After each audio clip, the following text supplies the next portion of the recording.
Enggak.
Allah Akbar. Innalillahi.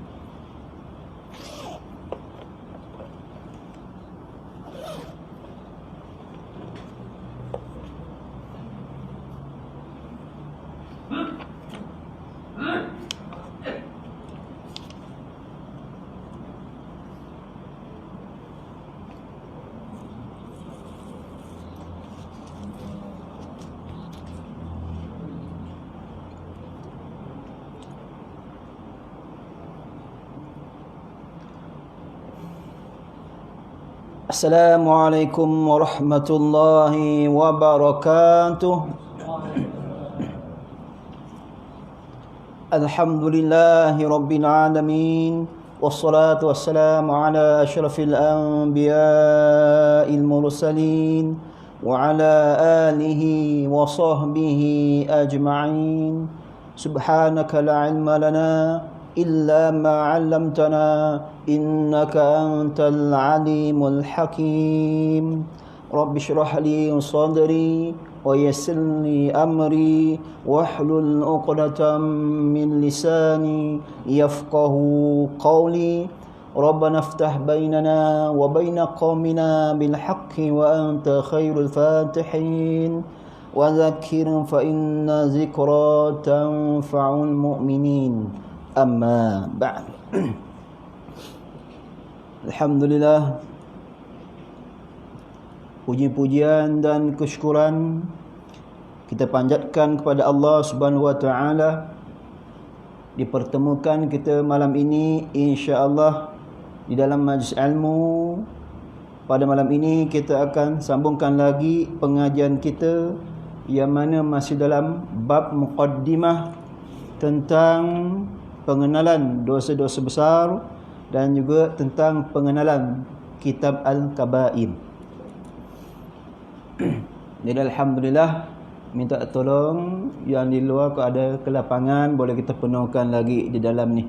Ada kosong ni, ada ruang-ruang kosong. Tiang pun banyak, tak apa. Ada 3, 4, 5 tiang, 6 tiang. Sandau lah, tak apa. Ustaz tak kisah, Ustaz boleh bersandau lah. Bersandar lah, tak apa. Ada 6 tiang tu. Cop lah siapa nak. Lain kali kalau boleh tulis nama. Aku cop yang nombor 1, nombor 2, nombor 3. Nombor 6 tu kau jangan, 6 tiang tu kau jangan tu. Aku dah cop lah. Tulis nama. Tak ada tuan-tuan, wow saja. Okey. Tak maaf tuan-tuan, suara tak berapa romantik lah pada malam ni. Nak kata serak-serak basah, tak pula. Tekak ni ada sakit sikit tuan-tuan. Dan hari tu tak berapa sihat. Nak kata demam, tak domam ni. Bisa-bisa je. Buat kata orang apa, orang Norway lah. Badan dan bisa-bisa je. Tapi tak domam. Tak sampai tahap domam. Bisa yang tak tahan tu. Bisa bona kan. Macam lagu Bisa bona tu. Jadi alhamdulillah suara ada, tak apa, boleh on lagi, boleh jalan lagi. boleh hadir ke kuliah insya-Allah tuan-tuan. Jadi alhamdulillah tuan-tuan, kita akan sambungkan pada bab ataupun baris. Bukan setakat itu, ada juga pandangan yang menyebutkan. InsyaAllah kita akan sambung di situ tuan-tuan. Okey, kita PRN tak lama lagi kan. Pilihan raya negeri Sabah tak lama lagi, minggu depan minggu depan ke minggu itulah. Dan juga PRU pun tak lama lagi tu. Pun tak lama lagi. Walaupun 2-3 tahun, itu dalam paling maksimum 5 tahun. Tak apalah, mudah-mudahanlah kita doakan yang terbaik lah untuk kerajaan kita tuan-tuan.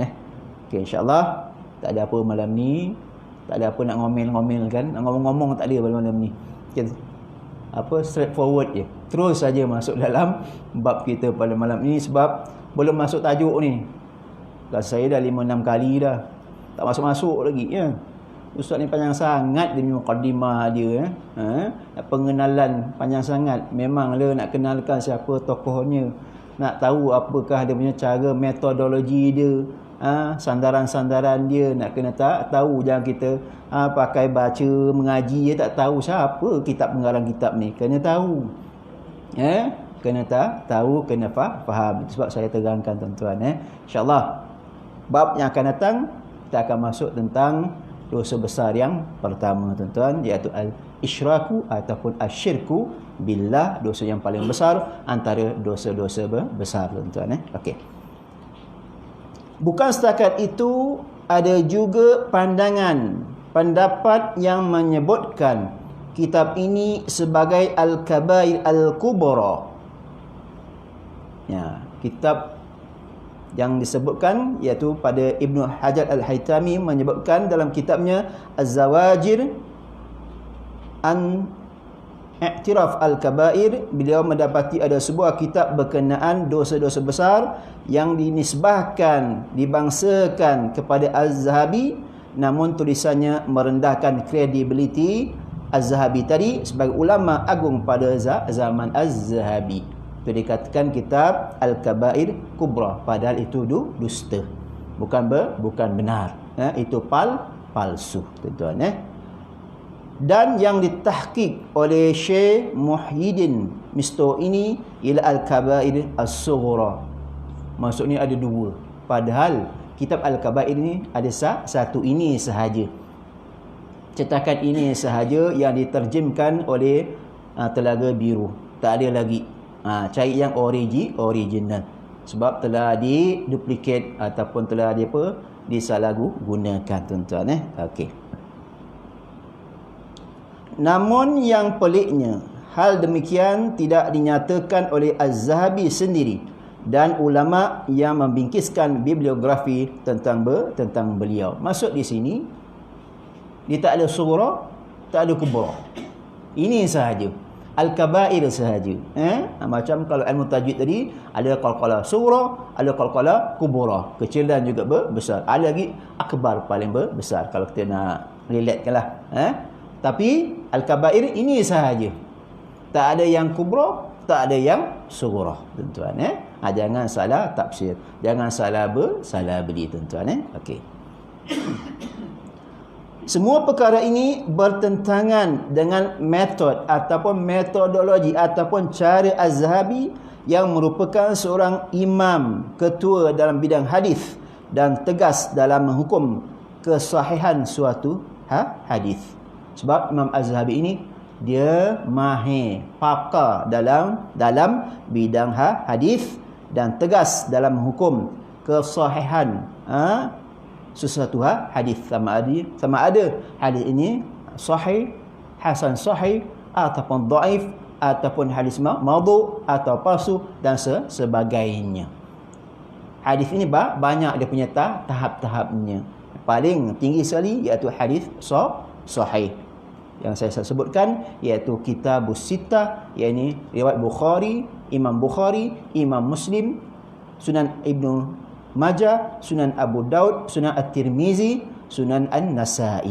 Ini 6 kitab ini merupakan hadis-hadis yang sahih di dalamnya, ataupun hadis hasan sahih. Tidak ada hadis yang maudhu', hadis palsu dan sebagainya, sebagai rujukan pada kita tuan-tuan. Okey. Maka Syekh Muhyiddin Misto menegaskan bahawa hanya ada satu kitab Al-Kabair yang dikarang oleh Az-Zahabi. Ini dia, iaitu kitab yang menjadi rujukan panduan kepada terjemahan kami ini, ataupun yang diterjemahkan. Beliau juga menyebutkan beberapa perbezaan antara kedua-duanya. Ada yang sahih, ada yang palsu. Kitab pun ada yang sahih, ada yang palsu, ada yang telah disalahgunakan, diduplicate, ataupun di apa, orang kata kalau senanglah, maksudnya dia duplicate ataupun cetak rompak lah tuan-tuan. Okey. Al-Kabair yang tulen, yang mana ditahqiqkan, dibenarkan oleh Syekh Muhyiddin Misto, mengandungi 76 dosa besar. Kalau kita lihat last kali ada 76 dosa besar. Kalau lebih daripada itu, maka salahlah, bukanlah kitab karangan Al-Kabair tuan-tuan. Itu satu.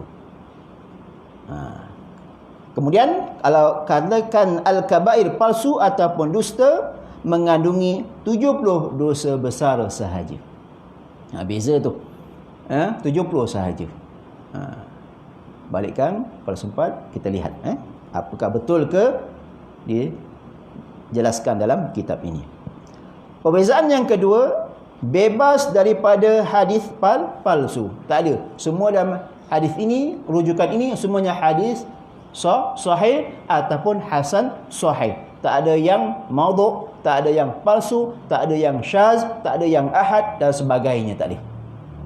Semuanya perawinya kuat ingatannya, kuat hafalannya, kuat hujahnya, ingatan yang baik, dhabit yang baik, sanadnya bersambung-sambung, an abi tu sanadnya, kemudian matanya tidak apa, cacat, sanadnya pun tidak cacat. Tu antara sifat-sifat hadis-hadis yang sahih. Itu dia. Bebas daripada hadis palsu. Jika ada hadis yang lemah, yakni dhaif, penulis menyebutkannya sebagai lemah. Maksud di sini diterangkan, kalau anda kata ini hadis yang dhaif, diterangkan inilah hadis yang dhaif, hadis yang lemah. Bukan tak boleh mengamal dengan hadis yang dhaif, boleh. Dan cari tak ada hadis yang sahih, hadis yang hasan sahih, dan tak ada hadis yang yang lebih tinggi ataupun yang sahih, bolehlah mengamalkan hadis yang dhaif sebagai amalan kita tuan-tuan. Boleh dibenarkan tuan-tuan. Kalau Al-Kabair palsu, mengandungi banyak hadis palsu.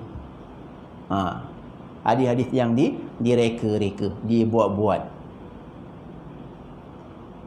dan sangat lemah. Masuk di sini dia punya perawinya lemah, an-annya pun lemah, an-abi pun lemah, kemudian matanya pun lemah, perawinya tak kuat ingatannya, perawinya cacat. Itu antara kecacatan hadis tuan-tuan. Okey. Hadis palsu dan sangat lemah yang tidak boleh dijadikan sandaran, tidak boleh dijadikan bukti, tidak boleh dijadikan sebagai hujjah sesuatu hukum tuan-tuan. Itu dia perbezaan yang kedua. Kalau yang kitab ini, inilah, iaitu mengandungi 76 dosa besar. Kita lihat di akhir nanti. Bebas daripada tiada hadis palsu. Kalau ada hadis yang lemah, disebutkan di nota kaki ini, ataupun di kaki kitab ini. Itu dua perbezaan kita kena lihat tuan-tuan. Kalau yang palsunya mengandungi 70 dosa besar sahaja, mengandungi banyak hadis palsu dan sangat lemah yang tidak boleh dibuat hujah ataupun sandaran. Itu perbezaannya. Kemudian kita lihat yang ketiga. Nukilan hanya diambil daripada ucapan sahabat. Nukilan maksudnya dinukilkan, dipindahkan daripada sahabat, ucapan sahabat, tabi'in dan tabi'in sahaja. Tak ada pada yang lain. Jadi hadis ini merupakan hadis-hadis yang sahih, ucapan daripada para sahabat. Kita tahu bahawa para sahabat tadi orang yang hidup sezaman, orang lelaki yang hidup sezaman dengan Rasulullah sallallahu alaihi wasallam, yang hampir hari-hari, siang malam, yang hampir tinggal duduk bersama Rasulullah sallallahu alaihi wasallam. Apabila Rasulullah SAW bersama tadi, ibarat tadi lutut bertemu dengan lutut. Adakah ucapan sahabat tadi palsu?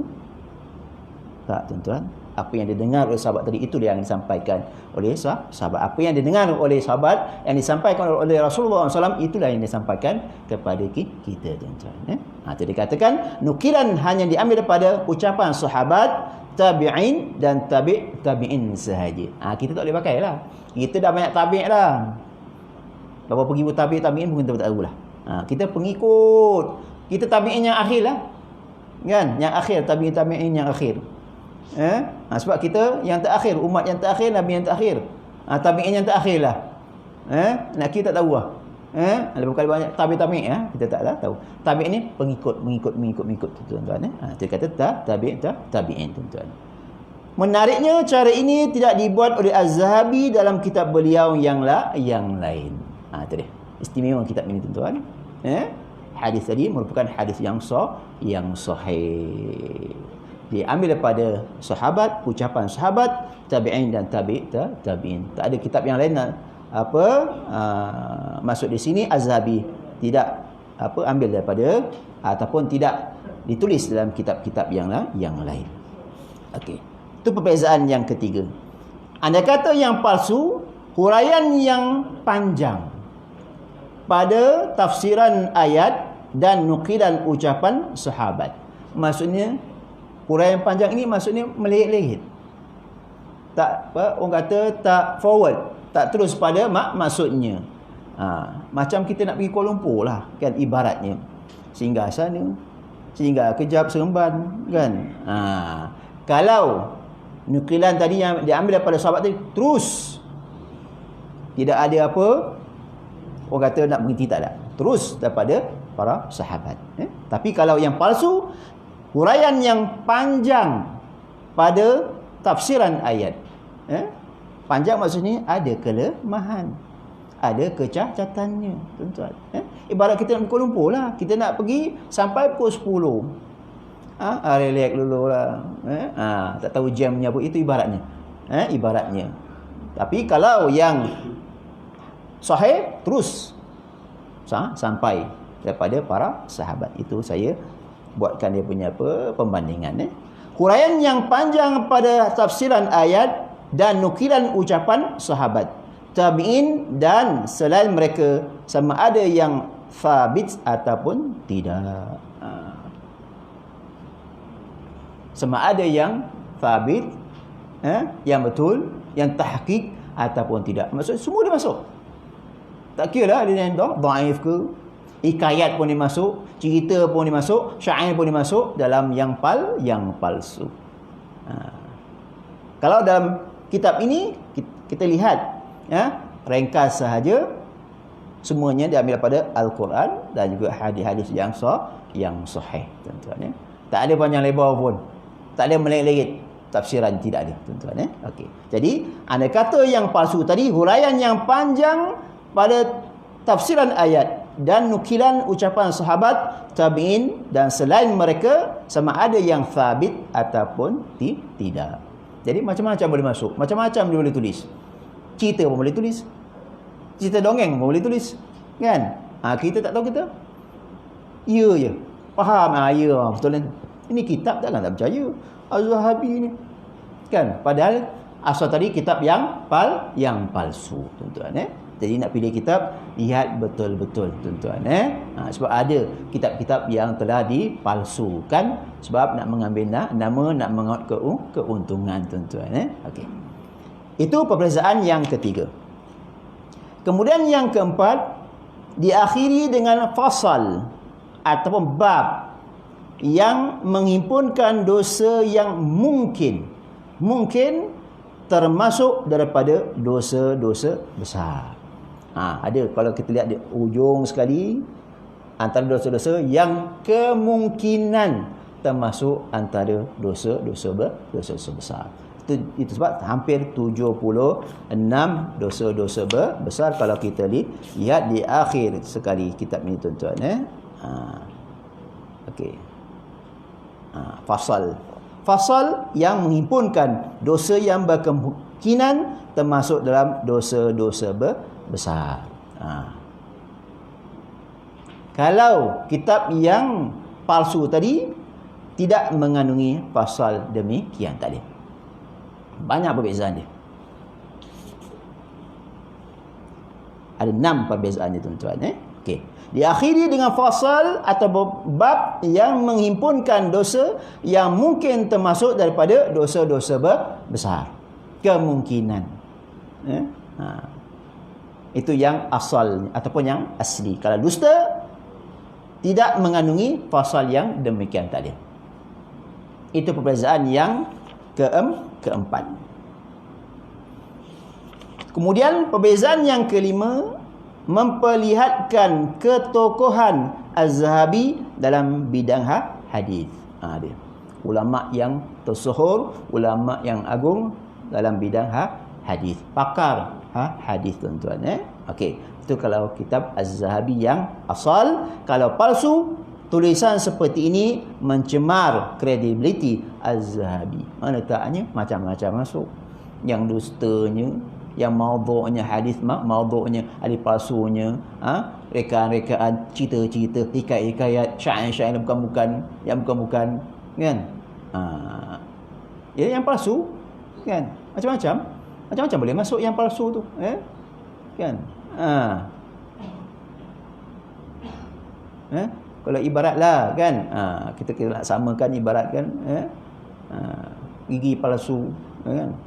Kalau yang betul-betul tu okeylah, tahan lama, kan. Kalau yang sekali kurang buat gigi tu, palsu lah, tak ori, kan. Itu ibarat macam tu lah, kan. Macam-macam dia punya bahan-bahannya murah, kan. Kemungkinan kitab ni pun murah agak, yang palsu ni murah, tak mahal. Yang ni mahal, 35 tak silap saya. Murah. Jangan salah beli, tuan-tuan. Okey, insya-Allah. Itu perbezaan yang kelima.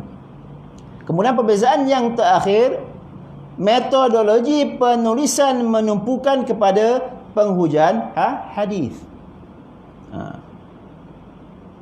Dakwahnya ataupun metodnya penulisan menumpukan kepada hujah-hujah hadis. Al-Quran dan juga hadis. Dua perkara tu, Al-Quran dan juga hadis-hadis yang sahih ataupun hasan sahih.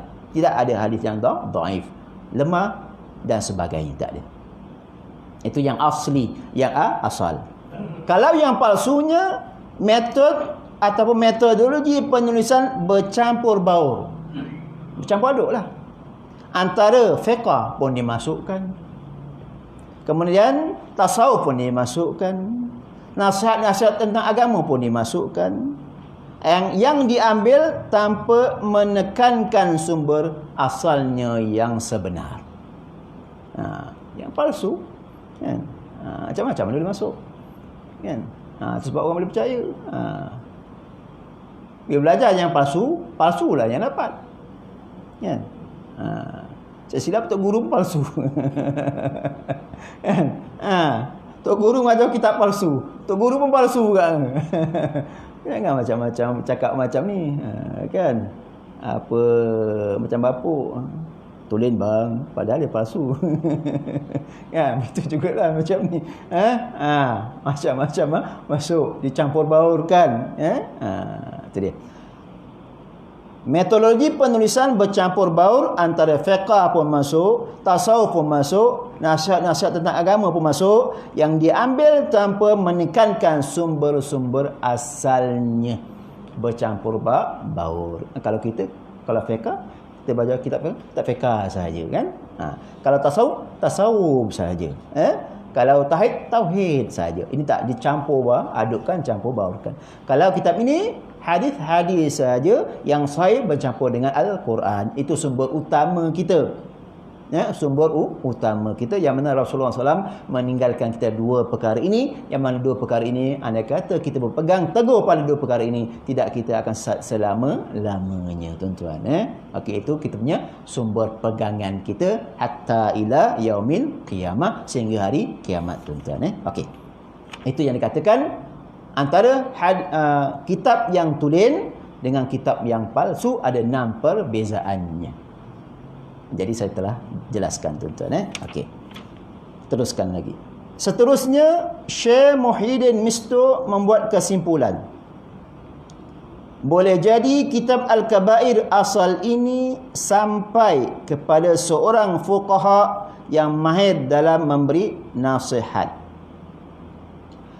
Lalu beliau mengekalkan ayat Al-Quran dan hadis yang dijadikan sandaran oleh Az-Zahabi, namun membuang penisbahan hadis kepada sumber asalnya dan komentar yang begitu berharga. Ini pada pandangan iaitu Syekh Muhyiddin Misto. Kemungkinan, padahal kalau asalnya tidak ada, tuan-tuan. Ini kemungkinan. Kemudian beliau memasukkan hadis-hadis lain yang lemah. Sebab jadi hadis yang kitab yang palsu. Hikayah, cerita-cerita, imajinasi, bayangan-bayangan saja. Dan syair-syair berbentuk nasihat. Faqih ini tidak meletakkan nama Az-Zahabi. Faqih ini maksud orang yang faham tentang agama. Kalau kita berdoa, Allahumma faqihna fid din wa alimna ta'wil. Wahai Tuhan kami, fahamkan kami dalam agama dan fahamkan kami dalam tentang ta'wil, iaitu tentang ta'wil Al-Quran ataupun tafsir Al-Quran, tuan-tuan. Okey.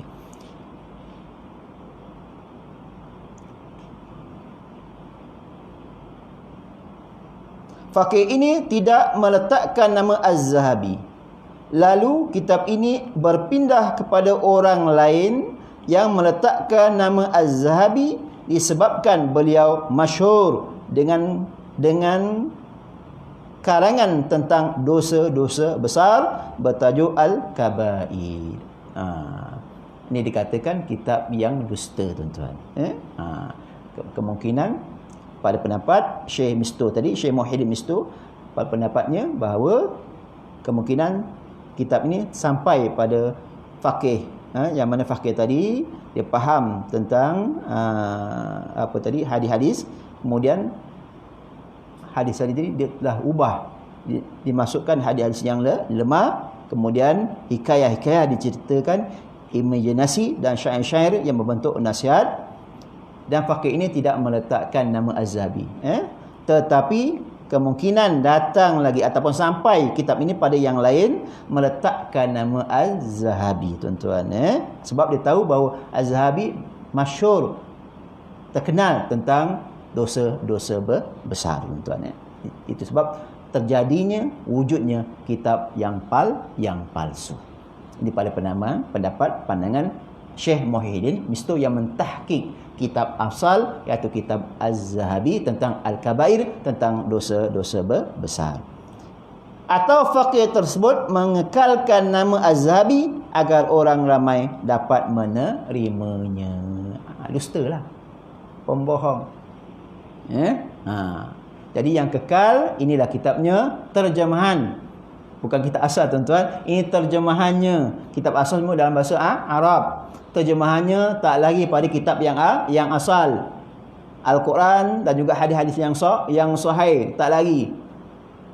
Kemudian cara penterjemahan tadi, terjemahkan dalam bahasa Melayu yang mudah kita fahami. Sebab bahasa Arab tak boleh terjemah satu-satu. Mesti terjemah secara tak boleh satu-satu, tuan-tuan. Secara apa?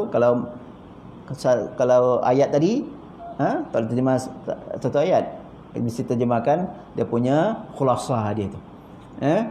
Itu hebatnya tulisan bahasa Arab. Itu dia perbezaannya tuan-tuan. Akan diceritakan tuan-tuan. Okey, itulah perbezaan antara kitab yang asal dengan kitab yang yang palsu. Ada 6 perkara. Jadi kalau nak beli, kita lihat kitab tadi ada tak kategorinya, ada tak ciri-cirinya, ada tak 6 kriteria ini. Kalau ada, itulah kitab yang asal tuan-tuan. Ini terjemahannya. Bukan kitab asal tuan-tuan, ini terjemahannya tuan-tuan.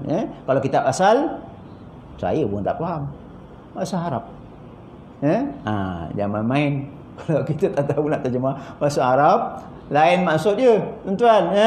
Nak pergi ayat tadi, contoh nak pergi ke Tanjung, pergi ke Kuala Lumpur lah. Dah jauh dah dia punya tu kan. Kena faham betul-betul. Dan penterjemah ni orang-orang yang pakar bahasa. Bukan sembarang tuan-tuan. Bukan sembarang penterjemah tuan-tuan. Okey. Dan penterjemahan tadi tak lagi pada maksud asal kitab. Tak boleh direka-reka, tak boleh dibuat-buat ikut hawa nafsu dia, tidak.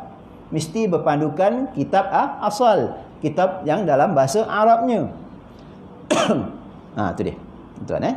Okey, insya-Allah. Okey, kita masuk sedikit tentang metod penterjemahan Al-Kabair. Ini last sekali tuan-tuan. Kita cuba habiskan pada malam ini. Setelah mengenal pasti kitab Al-Kabair yang sebenar, yang tulen, kami masuk di sini, pengarang ataupun yang penterjemahan tadi, menggunakan naskah yang ditahqiq oleh Syekh Muhyiddin Misto ini sebagai rujukan kepada proses terjemahan sambil melakukan beberapa penambahan maklumat di dalamnya. Penambahan, bukan pengurangan. Penambahan saja. Itu pun tak semua. Ada tempat-tempat yang ditambah, bukan dikurang tuan-tuan. Penambahan. Itu kena faham.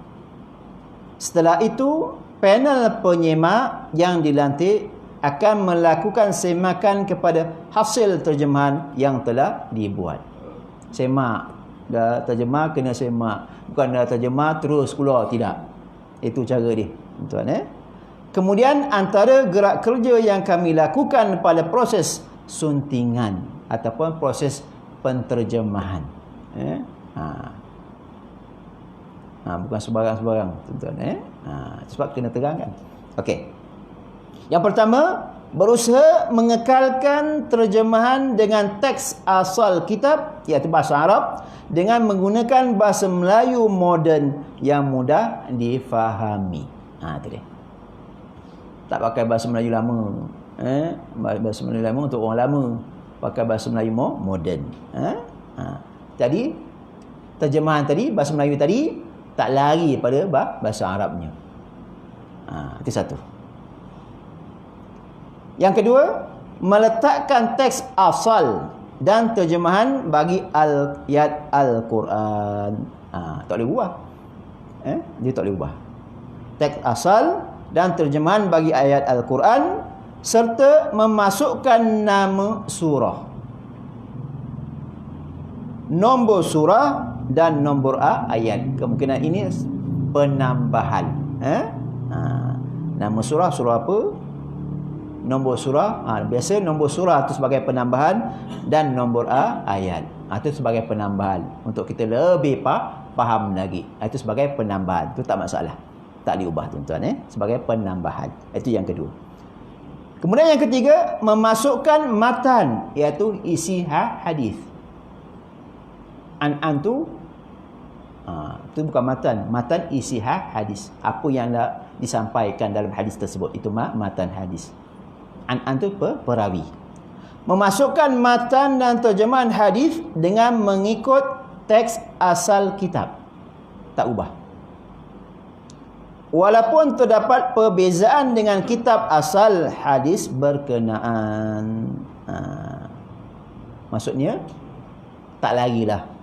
Tak lagi pada kitab yang asal tuan-tuan. Beza pun tak banyak. Tapi maksud asal sama. Itu dia. Maksud asalnya sama. Itu maksud di situ tuan-tuan ya. Itu yang ketiga. Yang keempat, menambah sumber riwayat dan nama perawi daripada kalangan sahabat pada tempat yang tidak dinyatakan oleh Az-Zahabi. Kemungkinan panel ini ada rujukan-rujukan yang lain. Kita tengok hadis ini sahih. Siapa lagi perawinya? Dalam kitab apa lagi? Mungkin dalam Sahih Bukhari ada menyebut, Sahih Muslim ada menyebut, kemungkinan dalam kitab Sunan Ibnu Majah ada menyebut, ditambahkan.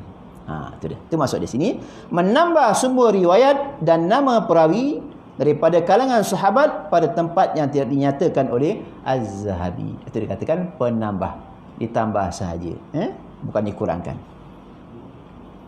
Kemudian yang kelima, memastikan seboleh mungkin ketepatan sanad dan matan. Sanad tadi an dan matan tadi iaitu isi hadis dalam kitab Al-Kabair dengan membandingkannya dengan sumber asal. Jika ada, kami sebutkan di bahagian nota kaki. Ada dalam kitab ini tuan-tuan, tambahan di nota kaki. Jadi memastikan seboleh mungkin ketepatan sanad dan matan hadis dalam kitab Al-Kabair dengan membandingkannya dengan sumber asal. Jadi tak jauh beza tuan-tuan ya. Tak lagi daripada kitab asal. Itu yang kelima. Yang keenam, bagi kalimah bahasa Arab yang sukar difahami. Itu dia. Dalam hadis dan dijelaskan maksudnya oleh Az-Zahabi, selepas itu kami tidak mengulangi terjemahannya tetapi terus memasukkannya dalam terjemahan hadis tuan-tuan ya. Ada bahasa-bahasa Arab yang susah, bahasa Arab lama susah untuk difahamkan ya. Bagi kalimah bahasa Arab yang sukar difahami dalam hadis dan dijelaskan maksudnya oleh Az-Zahabi, selepas itu kami tidak mengulangi terjemahannya tetapi terus memasukkannya dalam terjemahan hadis. Maksud di sini, kemungkinan dalam kitab asal tadi ada terjemahan yang lain masuk di kaki kitab yang asal, tetapi dalam kitab ini dia terus masukkan dalam kitab terjemahan kitab Al-Kabair. Itu maksud di sini tuan-tuan Okey. Itu yang ke-6. Yang ke-7, membuat rujukan kepada kitab-kitab syarah hadis dalam memastikan terjemahan hadis bertepatan dengan maksudnya Nabi atau maksud Rasulullah sallallahu alaihi wasallam. Buat rujukan juga kitab-kitab syarah hadis dalam memastikan terjemahan hadis bertepatan dengan maksud Rasulullah sallallahu alaihi wasallam. Dia ada banyak beza. Ada kitab-kitab yang lain sebagai rujukan tuan-tuan bukan mudah untuk terjemahan ni. Ada dia punya panel-panelnya, ada juga dia punya ini yang menyemak untuk kali kedua, ketiga dan sebagainya. Barulah lulus untuk dicetak. Bukan sebarang-sebarang tuan-tuan Okey. Itu yang ke-7. Kemudian yang ke-8, menghuraikan beberapa maksud ayat yang mungkin boleh mengelirukan pembaca dan meletakkannya di bahagian nota kaki. Kemungkinan kita tak faham apakah maksud ni, tak faham, tapi diletakkan di bawah sebagai nota kaki lah, ataupun hashtag di bawah tu menghuraikan beberapa maksud ayat yang mungkin boleh mengelirukan pembaca dan meletakkannya di bahagian nota kaki di bawah sekali kitab ini tuan-tuan. Ada, tak semuanya tapi ada tuan-tuan Okey. Kemudian yang ke-9, membuat penerangan ringkas berkenaan dosa besar dan karya asal kitab Al-Kabair di bahagian awal buku. Itu dia. Apakah dikatakan dosa besar dan karya asal kitab Al-Kabair di bahagian awal-awal buku ini. Ini dia. Ini metodologi cara penterjemahan Al-Kabair yang dibuat oleh panel-panel penterjemahan yang mana tidak lari pada kitab-kitab yang asalnya tadi saja. Cuma ada penambahbaikan saja, tidak dikurang tuan-tuan Okey. Okey. Jadi inilah tentang penerangan tentang dosa-dosa besar dan juga kitab Al-Kabair tuan-tuan Okey. InsyaAllah sebagai harapan kami berharap agar terjemahan kitab Al-Kabair karya Az-Zahabi ini menjadi suatu bacaan yang sangat bermanfaat buat seluruh umat Islam di Malaysia secara khususnya. Mudah-mudahan kita semua dapat menjauhi dosa-dosa besar dan segala larangan-larangan Allah Subhanahu wa taala, insya-Allah tuan-tuan. Okey, habis tentang pengenalan dosa-dosa besar dan kitab Al-Kabair. Insya-Allah ada masa lagi kita akan masuk tentang dosa besar yang pertama, iaitu asyirku billah, yang mana telah saya jelaskan dulu lagi sebagai pengenalan, yang mana kita masih lagi dalam kitab Tauhid. Itu secara ringkas, insya-Allah kita akan belajar secara terperinci satu persatu, insya-Allah tuan-tuan. Okey. Dosa besar pertama, syirik kepada Allah Ta'ala. Syirik kepada Allah Ta'ala ialah kamu menjadikan sekutu bagi Allah, sedangkan Dia yang menciptakan kamu, dan kamu menyembah sesuatu yang lain bersama Allah, seperti batu, manusia, matahari, bulan, nabi, guru, jin, bintang, raja atau selain daripada itu. Kita percaya, beriman pada Allah Ta'ala, tapi di samping itu kita percaya juga kita percaya juga seperti batu ataupun berhala. Mudah kita faham, batu ataupun berhala. Manusia, kita agak-agungkan manusia. Matahari, ni zaman dulu kan, tak ada Tuhan, dia tengok matahari tadi cantik kan, tu dia katakan tu Tuhan. Zaman Nabi Ibrahim, tengok matahari tadi cantik, lepas tu hilang kan. Kemudian tengok bulan waktu malam saja, siang tak ada pun hilang. Kemudian tentang ta'assub, tentang guru-guru pun tak boleh tuan-tuan. Kemudian tentang jin, qarin atau bersama dengan jin, percaya dengan jin. Bintang, bila bintang tadi tengah malam tadi cantik, raja, atau selain daripada itu. Maksud di sini, kalau yang paling dosa besar iaitu semata-mata kita menduakan Allah Ta'ala, yang maksud di sini kita percaya bahawa tiada kuasa selain pada Allah Ta'ala. Itu yang paling bahaya. Itu yang paling bahaya. Yang dikatakan, dan kamu menyembah sesuatu yang lain bersama Allah, maksud di sini contoh seperti batu, percaya. Contoh macam kita percaya dengan sihir, itu hampir boleh dikatakan menyekutukan Allah Subhanahu Wa Taala. Padahal kita percaya, kita beriman bahawa Allah tadi wujud, ada, kemudian kita percaya selain pada itu pun boleh mendatangkan syirik pada Allah Subhanahu Wa Taala. Ini bahaya, sampingan. Macam kita percaya pada qarin ataupun pendamping kita, itu bahaya tuan-tuan. Boleh kepada menyekutukan Allah Subhanahu Wa Taala. Percaya pada busuk-busuk, percaya pada pokok-pokok besar, kemudian ta'assub pada guru, ta'assub pada ulama-ulama yang mana telah meninggal dunia, kita pergi sembahnya bahaya tuan-tuan. Walaupun pada asalnya kita percaya beriman pada Allah Taala, kita ada sampingan pun boleh menyekutukan, mensyirikkan Allah Subhanahu Wa Taala tuan-tuan. Ini bahaya. InsyaAllah kita akan sambung lagi pada minggu yang akan datang. Cukup sampai di sini insyaAllah. Apa yang baik datang kepada Allah Ta'ala, yang buruk itu daripada kelemahan Qadha Afandi sendiri. Tak maaf suara kurang sihat pada malam ini tuan-tuan. Al-Fatihah.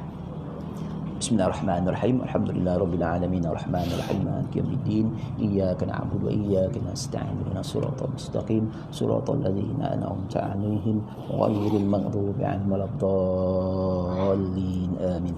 أعوذ بالله من الشيطان الرجيم. بسم الله الرحمن الرحيم. الحمد لله رب العالمين والصلاة والسلام على أشرف الأنبياء المرسلين وعلى آله وصحبه أجمعين. اللهم ارحمنا بالقرآن العظيم واجعله لنا إماما هدى ورحمة. اللهم ذكرنا مما نسينا وعلمنا ما جهلنا وارزقنا تلاوته آناء الليل وأطراف النهار واجعله حجة لنا يا مولانا يا أرحم الراحمين. ربنا آتنا في الدنيا حسنة وفي الآخرة حسنة وقنا عذاب النار. وصلى الله على سيدنا محمد Muhammadin wa akhiru da'wahum alhamdulillahi rabbil alamin. Taqabbalallahu minna wa minkum.